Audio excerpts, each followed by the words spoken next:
Alors là, on est probablement sur la meilleure double confrontation de l'histoire du football en Ligue des Champions. Et ça, je le dis haut et fort. Je sais qu'il y en a qui vont vouloir discuter. Moi, en tout cas, de tous les matchs que j'ai regardés en Ligue des Champions, il n'y en a aucun qui s'assoit à la table de ce match-là. À la table de ce match, aller-retour, 13 buts marqués, les amis. Est-ce que vous vous rendez compte? Match aller 3-3, match retour 4-3. Et tout ça, c'est sans parler des scénarios. Et c'est même pas moi qui le dis, les amis, c'est les stats. Ce qui vient de se passer, c'est du jamais vu dans l'histoire du football. Je vous mets même une capture. Depuis que la Ligue des Champions est née, les amis, dans aucune confrontation, il y a eu match aller 3-3 et match retour 3-3. Et aujourd'hui, ils sont même partis au-delà. 4-3 aujourd'hui. Franchement, merci à l'Inter. Merci au FC Barcelone de m'avoir. Franchement, les émotions que j'ai eues aujourd'hui. Aujourd'hui, là, je vais être calme dans la vidéo tellement j'ai crié dans ce match-là. C'était interminable. Au moment où tu penses que c'est terminé, là, c'est là même que le match commence. Le scénario était juste dingue. En l'espace de 4 saisons, l'Inter est parti 2 fois en finale de Ligue des Champions. Est-ce que vous vous rendez compte? Je pense que maintenant, les gens vont respecter l'Inter. Parce qu'on était tous là, étant donné qu'on ne regarde pas leur match. C'est normal. Et je parie que vous qui me regardez là, il y en a plein qui ne pouvaient même pas citer le nom de 5 joueurs de l'Inter. Aujourd'hui, on a vu qui c'était. Aujourd'hui, on a vu qui ils étaient. Comment on peut être aussi structuré? Ils jouent bloc bas et on sait très bien que le Barça, face à des équipes bloc bas, la plupart du temps, ils s'en sortent. Et là, face à l'Inter, fallait voir comment c'était compliqué. Par moments, ça allait, mais à chaque fois, l'Inter réussit à se réveiller. Tu sais même pas où ils partent récupérer le carburant. Et si le Barça a perdu aujourd'hui, qu'on se dise la vérité, c'est à cause de leur défense. C'est à cause de leur défense. L'Inter avait les plus grosses occasions. Et la plupart du temps, ils passaient par le côté de Gérard Martin. Voilà. Dumfries a été la clé pour l'Inter aujourd'hui. Dumfries a tué Gérard Martin en première mi-temps. Heureusement que ce dernier en deuxième mi-temps, il s'est rattrapé avec 2 passes décisives. Sinon, dans le match en général, franchement, c'était terrible. Alors même, on va en parler plus tard dans la vidéo parce que lui, je pense que c'est lui qui a fumé le reste. Voilà, c'est lui qui a vraiment enterré le Barça. Gérard Martin a creusé la tombe et Aroro est venu mettre le sable. Voilà, il est venu remplir la tombe. Avec Hansi Flick avec. Non mais vraiment les amis, c'est dingue. Car moi, j'ai même mal à la tête. Je faisais que crier. Ça s'arrêtait pas. À 3 minutes de la fin du temps additionnel, le Barça était déjà qualifié en finale. J'étais carrément en train de préparer le titre de la vidéo. Je me suis dit, ils l'ont fait. Le Barça est en finale. Je l'ai écrit mot pour mot dans mon téléphone, les amis. Et finalement, voilà, j'ai même pas fini de réfléchir. L'Inter part égaliser. Voilà. Magnifique but d'Acerbi, les amis, avec un Aroro complètement niais derrière. C'est quel marquage tu fais là? Vraiment, toi, on te fait rentrer en match. Tu viens même foutre les gens dans la difficulté. Franchement, j'espère qu'à partir d'aujourd'hui, les Barcelonais vont militer pour que ce gars la dégage. Parce que depuis le début de la saison, depuis que Hansi Flick est venu, ça se voit que Aroro, voilà, il n'est plus fait pour ce système. Avec Xavi, d'accord, il était fort par moment. La plupart du temps, il était fort. Mais tout le temps, dans les grands matchs de Ligue des Champions, c'est lui qui foutait la merde. À cause de lui, le Barça était éliminé. Et aujourd'hui, encore une fois, c'est à cause de lui. Depuis le début de la saison, on voit que dans le système de Hansi Flick, ce gars-là, voilà, il a du mal. Défendre de manière intelligente, c'est pas pour Aroro. Et c'est en Ligue 1, on a commencé à voir que le Barça, vraiment, défensivement, il y a un gros souci. Surtout quand il y a un joueur titulaire qui est absent, ça y est, c'est terminé. Le Barça commence à voir flou. Et aujourd'hui, c'est exactement ce qui s'est passé. Déjà, même la compo, je savais même pas ce que Hansi Flick allait proposer. Il y en a même qui avaient milité pour que Aroro devienne titulaire à la place de, comment ça s'appelle, Gérard Martin. Comme ça, Inigo joue en tant que latéral et Aroro en tant que défenseur. J'ai envie de dire, heureusement que Hansi Flick n'a pas fait ça. Sinon, franchement, aujourd'hui, là, vous vous seriez fait tellement torcher que, je pense que 4-3 là même, ça aurait été petit. Parce que le peu de temps qu'Aroro a joué, regardez vous-même ce qu'il a fait. Les amis, on va prendre le match depuis le début parce qu'il s'est passé tellement de choses que, carrément, même pour me rappeler, j'ai du mal. 7 buts marqués, les amis, en un seul match. L'Inter, ça joue, hein. Je sais pas qui va les rejoindre en finale, mais je pense que la finale, là, vraiment, ça va être terrible. Si c'est le Paris Saint-Germain, on aura un Barça Inter bis. Voilà, parce que le Paris Saint-Germain, c'est à peu près le même style de jeu que le FC Barcelone. Mais là, l'Inter, les amis, ils ont fermé des bouches. Ils ont fermé des bouches. Et ce qui m'a le plus impressionné, c'est la manière dont physiquement ils sont prêts. Franchement, j'ai été choqué jusqu'à la prolongation. Fallait voir comment ils étaient lucides. Le gardien, même, j'en parle pas. Sommer a dégoûté les Barcelonais aujourd'hui. Il a dégoûté Lamine Yamal. Et je pense même que si l'Inter a gagné aujourd'hui, c'est grâce à Sommer. Les arrêts de taré qui sortaient aujourd'hui sur les enroulés de Lamine Yamal. Avant le match, Lamine Yamal avait mis dans sa story qu'aujourd'hui, là, il allait faire passer un cauchemar à l'Inter. Finalement, c'est lui qui était dans un cauchemar avec Sommer. Le gars l'a dégoûté. Les arrêts de taré vraiment incroyables. Parlons déjà de la première mi-temps. On va aller étape par étape. En première mi-temps, comme d'habitude, on a vu une équipe du FC Barcelone qui avait la possession du jeu. De toute façon, le Barça, peu importe le match, c'est compliqué de les battre niveau possession. Et ça, l'Inter, ils en étaient conscients. Et je pense que là, l'entraîneur de l'Inter, après le match aller, il a bien étudié le FC Barcelone. Il les a bien étudiés. Parce que tout ce que j'ai vu aujourd'hui avec l'Inter, les amis, ça frôlait même la perfection. Après le match aller, il fallait voir comment ils ont saucé Lamine Yamal. Tout ça pour rentrer dans la tête du petit. C'était une manière de foutre le stress à Lamine Yamal, comme ça au moins pour le match retour, il se met une certaine pression pour le faire déjouer. Heureusement pour Lamine Yamal, il s'est pas laissé atteindre. Aujourd'hui, il a encore pondu une masterclass. Je ne dirais pas que c'était mieux qu'au match aller, mais franchement, son match d'aujourd'hui, encore une fois, il a tout fait. Il a surtout tout essayé. Donc, quand je vous le disais, le Barça avait la possession, mais l'Inter, les amis,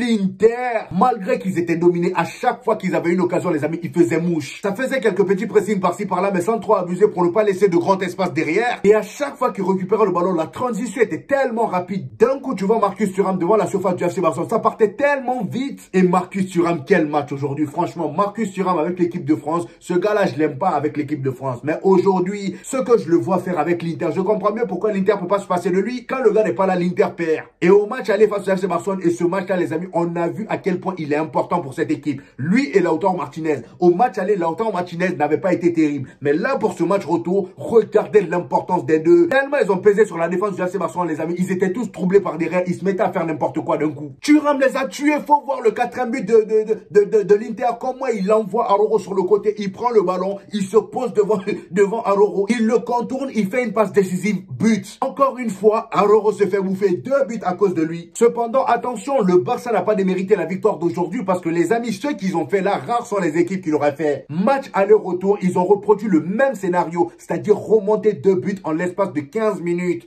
En l'espace de 15 minutes, ils ont claqué doublé. L'Inter menait 2 buts à 0 en première mi-temps. Et les 2 premiers buts de l'Inter là ont ressorti encore une fois les problèmes défensifs du FC Barcelone. Depuis le début de la saison, on est là à les saucer. Oh, le piège du hors-jeu, c'est très bien, ils sont très forts. Nani, Anna. Mais aujourd'hui, les amis, c'est pourquoi je vous dis, l'Inter, ils ont étudié le Barça après le match aller. Parce que ce piège du hors-jeu là, c'est ça qui a coûté cher au FC Barcelone aujourd'hui. Que ça soit le premier but ou le deuxième but, fallait voir comment la défense était vide.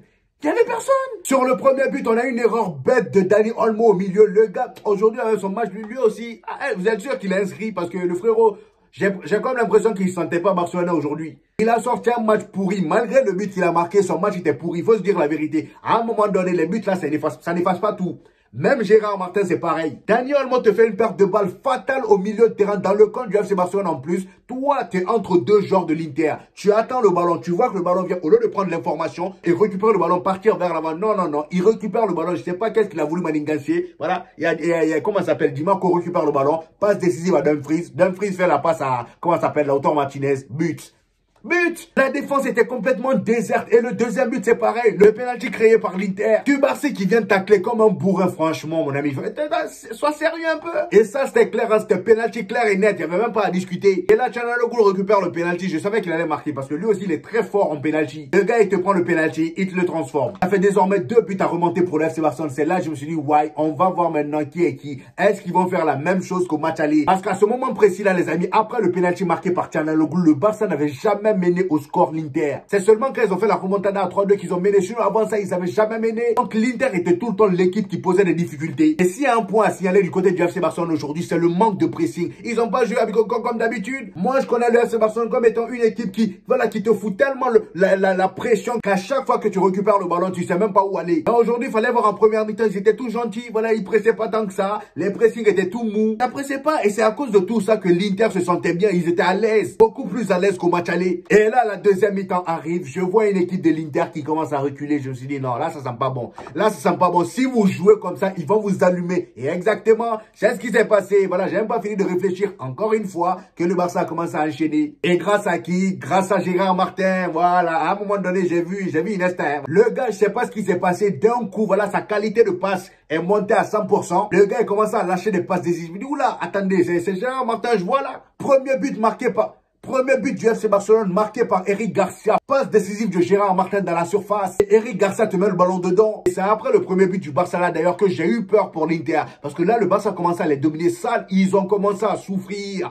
Ils ont commencé à souffrir. Je me suis dit, les amis, attention. Attention. Parce que là, ce que vous commencez à faire là, le Barça, ils aiment ça. Voilà, quand vous commencez à trop reculer là, au début, vous reculiez certes. Et là, vous commencez à faire n'importe quoi. Le Barça, ils ont commencé à s'installer dans leur camp. Voilà, ils ont commencé à s'installer dans leur camp, devant leur surface. Ça faisait passer le ballon par-ci, par là. Et d'un coup, éclair de génie de notre Gérard Martin Iniesta. Le gars te lâche une passe somptueuse à Dani Olmo qui était tout derrière la défense. Et la défense de l'Inter même, je sais même pas comment ils ont laissé Dani Olmo tout seul derrière. Le gars, il a traversé, il est passé dans le dos de l'Inter pour aller mettre une tête. Et c'est là j'ai retiré mes lunettes pour Gérard Martin. Je l'ai applaudi. Carrément, j'ai fait une vidéo sur TikTok. Pour ceux qui ne me suivent pas, allez-y me suivre. J'ai fait une vidéo sur TikTok pour lui demander pardon. Pour lui demander pardon parce que sa première mi-temps était tellement éclatée que je m'attendais pas à ce genre de à ce genre de changement. Ça n'avait rien à voir à ce moment précis, je dis bien, à l'égalisation du FC Barcelone. Je parle pas d'après. Parce qu'après, il est retombé dans ses travers. Il est devenu Gérard Martin. Iniesta s'est enfui. C'est pour vous dire à quel point le gars m'a impressionné aujourd'hui. Il y a plein de Barcelonais qui voulaient même pas qu'il soit titulaire aujourd'hui. J'ai un cousin qui est Barcelonais. Le gars, il a vu la compo et il a vu la tête de Gérard Martin. Il a crié. Il est venu, mais pourquoi tu cries? Il a dit non, rien. J'ai compris d'hier. J'ai vu Gérard Martin. J'ai compris pourquoi il a crié. Je dis t'inquiète, je comprends ta douleur. Mais la dernière fois, il a terminé homme du match en Liga. Donc t'inquiète pas, le gars peut-être aujourd'hui, il va encore terminer homme du match. Et lorsque Gérard Martin a fait doubler de passes décisives, c'est là je me suis dit, mon ami, t'as vu?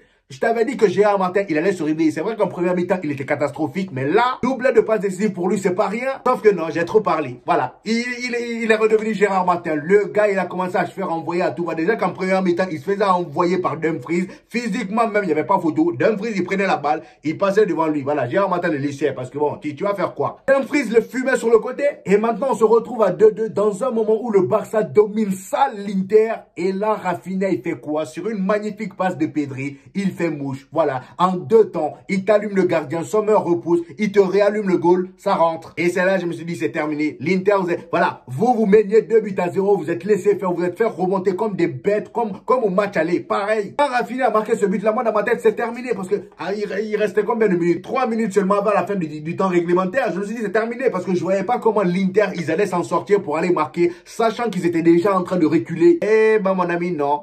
C'est pourquoi je vous dis que ce match-là, vraiment, j'ai tellement crié, les gars, vous vous rendez même pas compte. Là même, je sais même pas si ma voix, elle est normale. Le match était interminable. Aaron qui venait d'entrer il y a pas longtemps, il y a Acerbi sorti de nulle part sur une passe décisive de Dumfries, encore une fois. Dumfries, lui, c'est pas un attaquant, mais regardez tout ce qu'il a fait au match aller comme retour. Au match aller, il a marqué 2 buts. Ah, c'est quel doigt il fait? Au match aller, le gars, il a claqué 2 buts et une passe décisive. Et là, aujourd'hui, il a été auteur de 2 passes décisives. Il a été incroyable. Et l'Inter passait tout le temps sur son côté parce que c'était le plus dangereux. Et en plus de ça, il y avait Gérard Martin sur son côté. Donc, c'était encore plus facile. Donc là, Dumfries fait une passe décisive à Acerbi. Acerbi arrêté devant Aroro. Aroro derrière lui comme un tocage. Je sais pas, tu voulais zouker. Je sais pas ce qu'il voulait faire. Il est là derrière. Voilà. Je sais pas c'est quel marquage ça. Toi, Ah, Aroro, vraiment. Vendez-le. Vendez-le, franchement c'est mieux parce que le gars il n'est plus adapté à votre système. Là à cause de lui encore une fois vous vous retrouvez éliminé de la Ligue des Champions. Franchement, comment tu peux faire un marquage dans le petit carré de la surface du gardien? Il n'était même pas dans la surface, c'était dans le petit carré là où le gardien s'arrête à chaque fois là. Il était là-bas. Toi t'es là arrêté derrière le gars il reçoit le ballon, une touche de balle, ça rentre. Chesney pouvait rien faire.